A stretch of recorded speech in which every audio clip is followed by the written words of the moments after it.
couple years ago, I was with my family, and we were spending some time in this cabin in the woods on the edge of this remote lake. I mean, we were deep in the middle of nowhere. And one morning, my son Trace and I, we woke up and set out to take a walk around the lake. It was one of those mornings, like not a cloud in the sky, and the birds are singing, and my son Trace, he's about a little over a year old at the time. And so he's making all these little chirps and squawks that one-year-old boys make, and I had him in one of those hiking backpacks where he rode back here, so as I walk along, I can hear him making all his noises. And so we head out through the woods to walk around the lake. And it's just one of those, you ever had those moments, like, if you could just freeze them? Just so beautiful. And we get to the other side of the lake, and we're exactly at the halfway point. We're the farthest possible point from the cabin, and we're rounding the bend to head back, and I look up and I notice clouds. And then it starts to rain. It always rains, doesn't it? It's interesting because the scriptures say all sorts of things about rain and storms. When Jesus is teaching about what it means to live like the fullness of life in his kingdom, when Jesus speaks of it, he speaks of two different people. He speaks of a person who builds their house on sand, someone who chooses to reject his teachings, and someone who builds their house on rock, who chooses to build their life on Jesus' teachings. And then the metaphor he uses is that of a storm that comes, and the person who rejects his teachings and his truth, essentially the house built on sand just gets destroyed, but the house that's built on rock stands. So this idea, Jesus says, when the rains come, it's not like they might, they do. It rains in our lives, a lot. At first, there's a drop here and a drop there, and so I put Trace's hood over his head. But what I didn't know was that he pulled it off.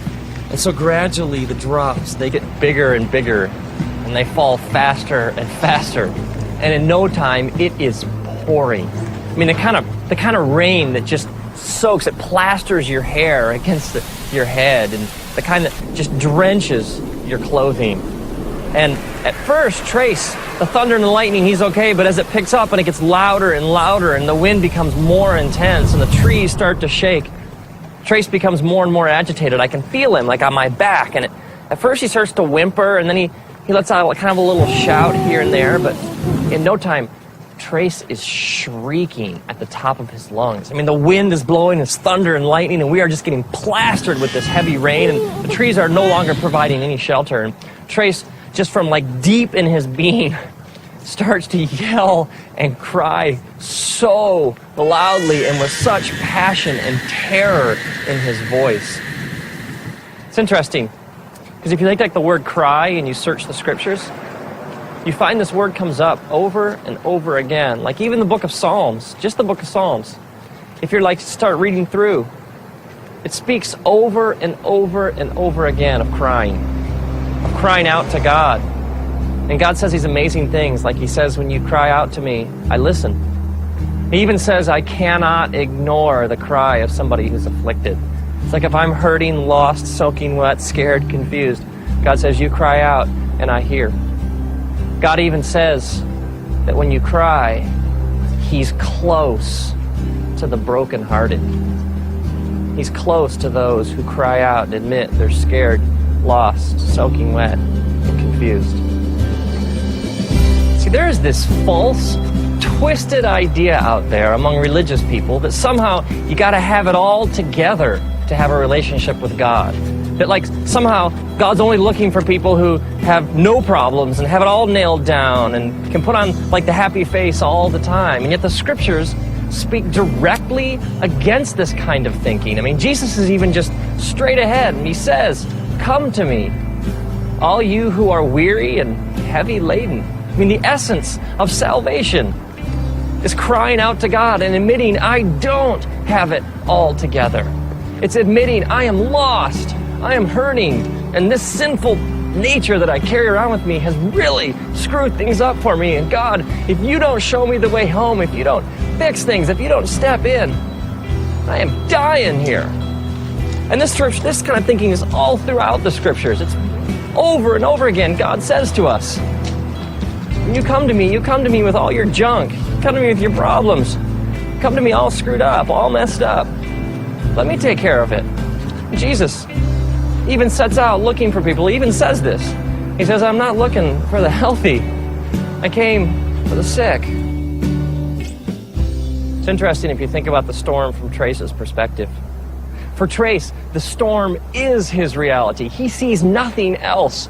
The lightning and the thunder and the trees swaying and the raindrops and the water just dripping off him. It's all he knows. He sees no reality beyond this storm. What Trace doesn't realize is that as his dad, I would do anything to get him home.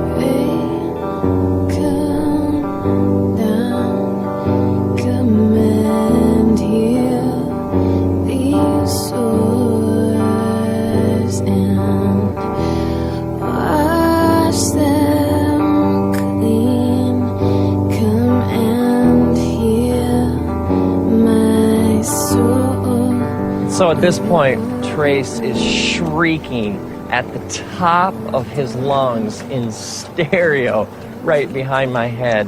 And I stop, and I kneel down, and I take him out of the pack.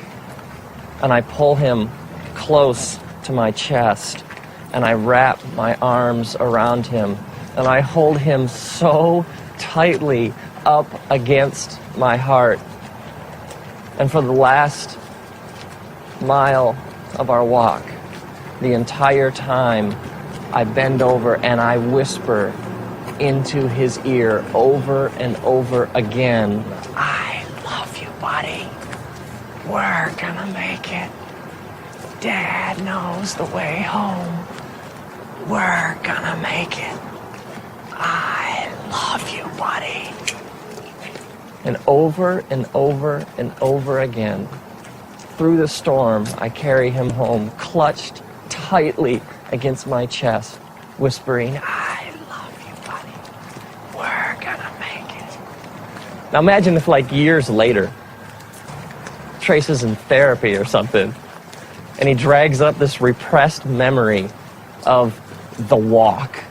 And he comes to me and he's like, Dad, what'd you let me go through that for? I got all this junk inside me. I thought you loved me. How could you have exposed me to something that horrible, that storm? I mean, why didn't you protect me? I would be crushed. Because for me, that walk was one of my deepest, most intimate memories of my life with my son. I wouldn't trade that experience for anything. Maybe you're bitter, or you got all this anger inside because of some things you've been through, some storms in your life. And you're wondering, if he really loved me, if God really was there, he wouldn't have let me go through that. And maybe God is saying, no, man, don't you understand? I got to hold you tight, and I got to remind you over and over again, I love you, buddy. As it says in the scriptures, the book of Deuteronomy, chapter 1, God's reminding his people of how good he's been to them. He says, remember, I carried you like a father carries a son.